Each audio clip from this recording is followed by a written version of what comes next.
Напредокот на земјата, кој што го добиваме секоја година, е овој пат пред нас, зборува за 2022 година и за напредокот на државата кон процесот на зачленување во Европската Унија. Ако се направи еден општ преглед на оценките на извештајот, ќе се заклучи дека за 6 години владата на СДСМ и ДУИ не само што не успеа да ја подигне подготвеноста на државата за отпочнување на преговори, туку во одредени области воопшто немаме напредок или пак има ограничен напредок. Јас би рекол ограничена влада за ограничен напредок. Ако се погледне во сооднос оценката која што ја имаме во моментот за 2022 година, тоа е 1,61, во однос на оценката од 2,0 од 2022 година, може да се заклучи дека имаме класично назадување. Лично сметам дека и оценките во извештајот на Европската комисија во голем дел и не го отсликуваат реалната состојба во државата, затоа што можам да кажам слободно најнеспособната и најкорумпираната влада во Европа е единствено тука за да се задоволи нејзините интереси, кои што реално немаат врска со подобрување на животниот стандард на граѓаните. Народот треба да знае дека министрите на оваа влада бараат датум за преговори, а воопшто молат Бога да не го добијат, затоа што не им одговара да се отпочнат преговорите, затоа што тогаш ќе исплива на површина целата неспособност и сите криминали кои што стојат зацкриени позади владините функционери и нивните бизнис партнери. Токму затоа се прави се, за да се држи Македонија подалеку од портите на Европската Унија. Факт е дека во 2023 година преговорите не се отворени. Факт е дека Македонија се уште се држи како заложник поради предавничките политики на двоецот Заев-Ковачевски. Факт е дека Бугарија се уште не блокира и дека нема гаранции дека и во иднина нема да не блокира. Благодарение на Пазар 3 политиката на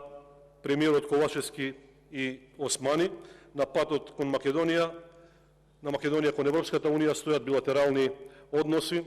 со Бугарија, кои се налик на големо бугарските апетити од историјата, а не копенхагенските критериуми кои што се важечки за сите други членки, односно кандидати за Европската Унија. И очигледно е дека последната карта која што е во рацете на оваа влада е постојано повторување на Европска Унија, ЕУ интеграција, а вистината е дека СДСМ и ДУИ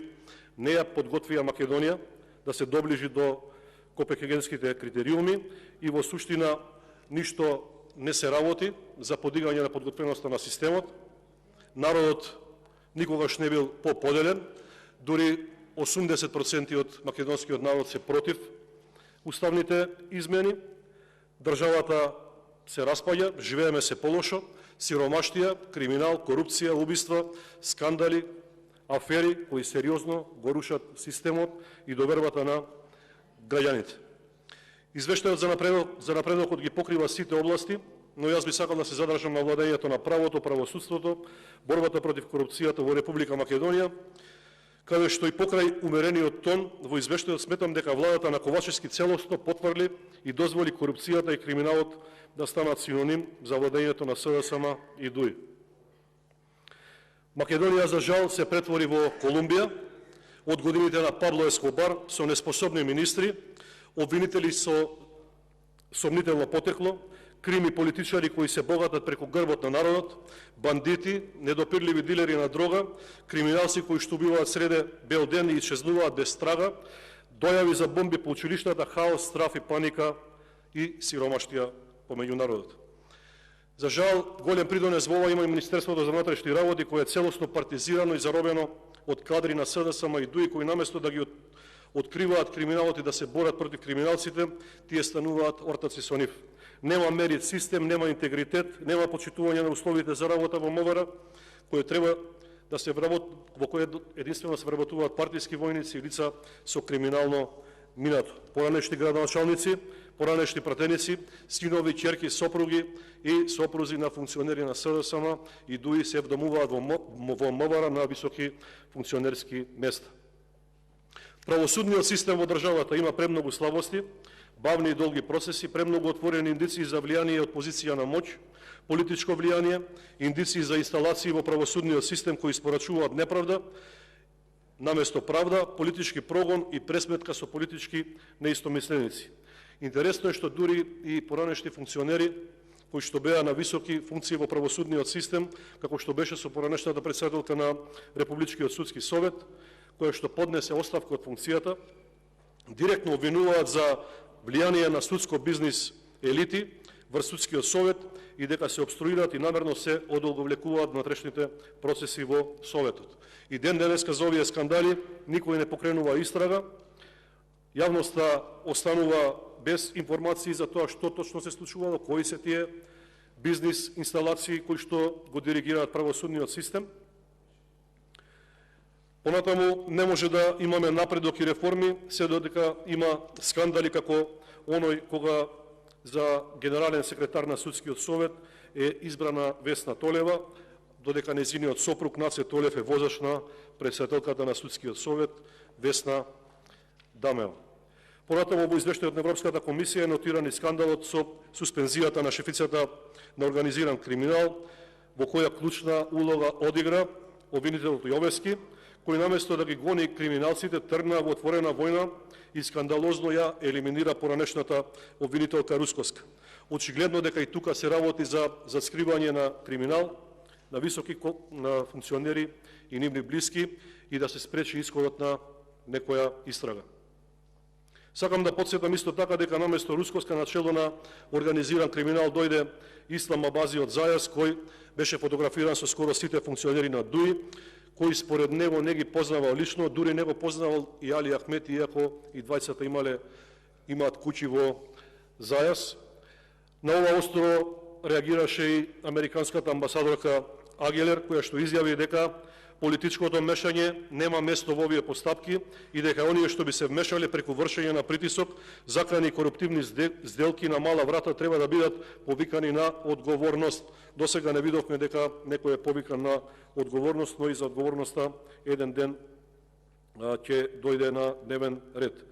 Понатаму не можеме да зборуваме за напредок во правосудството кога довербата која е изберена кај граѓаните кон судовите и обвинителствата е на ниво на статистичка грешка. Во Македонија продолжува политичкото влијание при изборот на суди и обвинители само врз политичка основа, а не врз основа на заслуга. Тако беше и случајот со избор на суди и на Уставниот суд, каде за уставни суди од страна на владачките партии се предлагаа луѓе кои што немаат допирна точка со материјата од Уставниот суд, како што беше примерот со господјата Татјана Васич Бозаджиева, или пак луѓе кои што се директно виновни за нарушување на угледот на правосудниот систем поради затајување или непокренување на постапки или немање на завршница, како што е господинот обвинител Јовески, кој што се уште чека на ред за да стане уставен судија. Исто така, во извештајот е нотирано дека Академијата на судии и јавни обвинители треба да остане единствен влез за судии и обвинители, но и таму по најновите скандали со избор на кандидати за судии и обвинители може да се каже дека Академијата станува влез на мала врата, ама на корупција и политичко влијание на идни носители на правосудни функции, до таа мера што, на пример, син на носител на јавна функција, иако не исполнува услови, може да биде јавен обвинител кој што ќе одлучува за судбината на луѓето кои што бараат правда, или доколку сте во моментот шеф на организиран криминал, нормално е вашата сопруга да стане јавен обвинител и за тоа да нема никаква одговорност, барем морална или етичка одговорност. Ако на ова се додадат истражувањата од анкетите, ќе се дојде до заклучок дека секоја година се повеќе се зголемува незадоволството, сиромаштијата и само 1 од 10 граѓани веруваат дека државата оди во правилна насока. Се зголемува недовербата во системот и во владата, но исто така се зголемува и евроскептицизмот, затоа што предолго сме во чекалната на Европската Унија, а македонскиот народ не го заслужува тоа. На крајот сакам да кажам дека